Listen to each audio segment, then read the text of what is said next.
A day after former NFL defensive end Greg Hardy released a statement saying he's excited to start his MMA career, Jay Glazer, a Fox Sports NFL insider with a prominent MMA presence, has taken a strong stance against Hardy's pursuits. I would be incredibly disappointed in any of my fellow MMA coaches and any promoters if they took Greg Hardy in and taught him a shred of our incredible sport. Many of us train women in self-defense specifically to help protect them versus domestic violence. Me and all my coaches at my gym do and take great pride in that. Competing in any sport is a privilege. Greg Hardy should not be granted that privilege. There are many beautiful arts taught in our sport, none of which should be afforded to him. Stephen A., do you agree with Jay Glazer? 1,000% I agree with Jay Glazer. In the interest of full disclosure, we don't see each other much, but Jay Glazer is my friend. I love this brother dearly. He is a good man. He always has been, and he's one of the best reporters this business has ever seen. I don't give a damn that he's worked for the other network. He and I go back to our days when he was at the New York Post, and I was at the New York Daily News as a high school sports writer. That's how far back Jay Glazer and I go. He's a special dude, and I know how much the sport of MMA means to him. He was there from the ground up when it was starving for recognition and credibility. He was in it, and he's been in it to win it from day one. Now, Max, Will, Molly, y'all remember my point about Greg Hardy yesterday. Without having spoken to Jay Glazer, because I haven't seen him in a while, without knowing his position, what was my number one concern, Max? What did I say?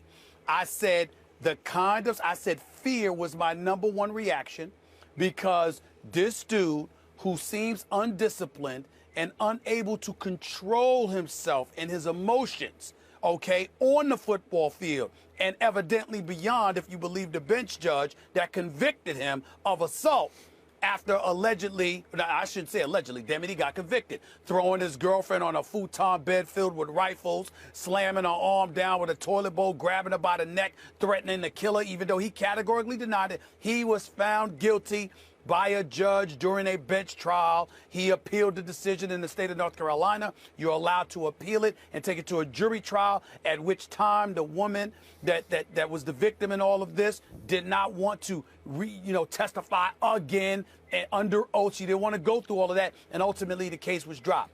I said yesterday, fear was my number one reaction, because when you're talking about MMA, you're talking about requisite skills that you are taught that will make you even more of a lethal weapon. He's lethal enough being 6'4", 279 pounds, with the athleticism and the physical prowess that he already possesses. But now, to go to the MMA and to learn the requisite skills even more so would make him that much more dangerous. That essentially is what Jay Glazer alluded to with his statement. He is 1,000% correct. He is absolutely qualified, more so than anyone in this country as far as I'm concerned, because not only is he involved with the MMA, with his own gym and everything else, training athletes as well, but he's also an insider on the NFL. So he knows stuff about Greg Hardy most of us don't know. I would say I can't think of any individual more qualified than my man Jay Glazer to say what he said about Greg Hardy. I support him 1,000%. He is absolutely right.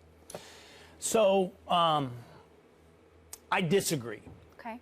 It's interesting when you speak for a living, when you do public speaking, one of the lessons you learn is people mostly just remember the first thing you say. And then whatever you have to back it up or to nuance it or caveat, good luck with that, because they hear the first. So this is what I want to start with. I grew up in Texas. There was a little bit of a chivalristic code in the way I grew up. And one of those things, beyond being hold the door for women, tell the truth, be honest, was never, ever, ever lay your hands on a woman. Yep. That's how I was raised, and that's what I believe. That's what I Same believe here. when this segment is over. That's what I believe when I went into it. But my main goal in this conversation isn't to prove I'm more against domestic violence than the next guy. And that's not my goal in any of our conversations. By the way, Stephen A., you and I have had race conversations. It's not my goal to come out of a segment having proven to everybody that I'm not a racist.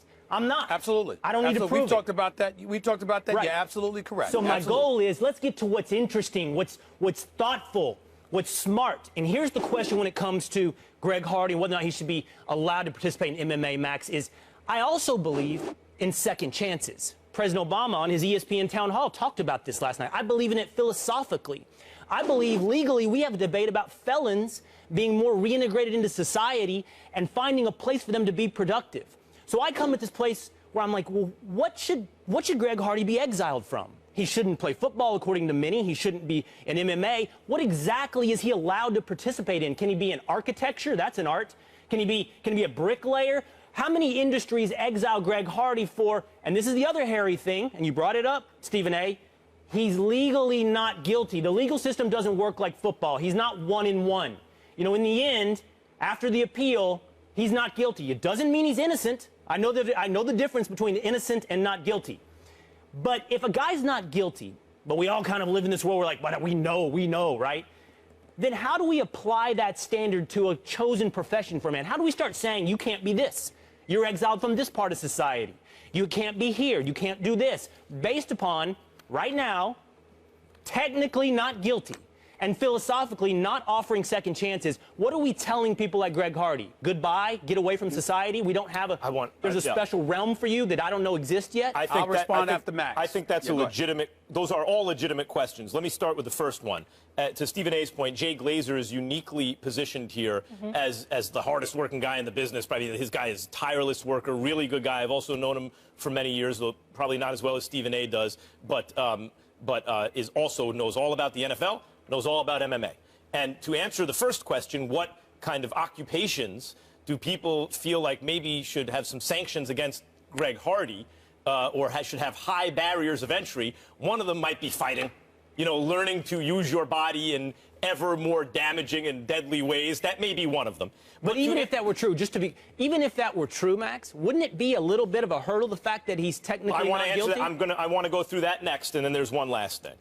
We shouldn't have to publicly relitigate evidentiary standards every time something like this comes up. Let me explain what that means.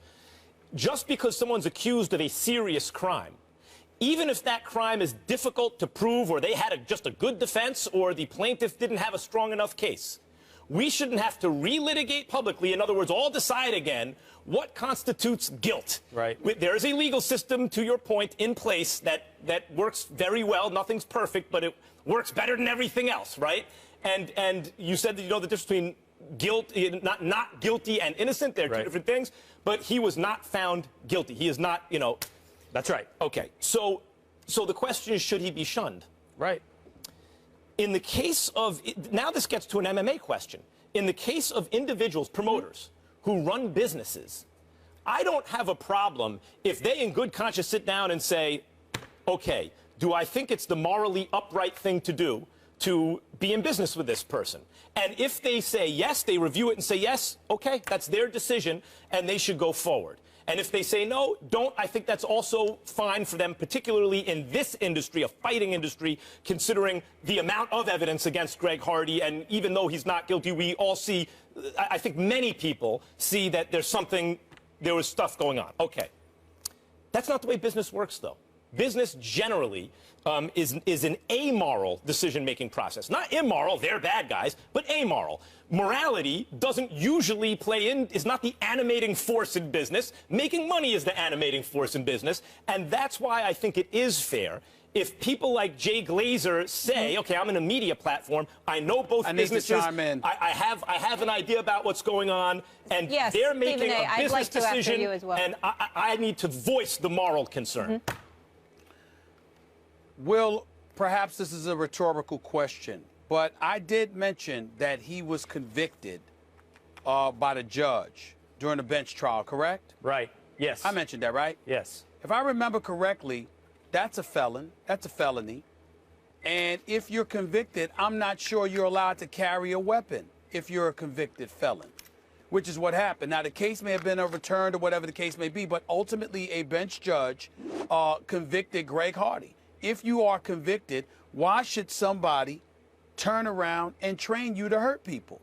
Now, listen, we're not saying, I've never, for the record, Will, I have never once said that Greg Hardy should not be back in the NFL. If the rules allow it, this is your profession. You earn a living playing football. That's what you do.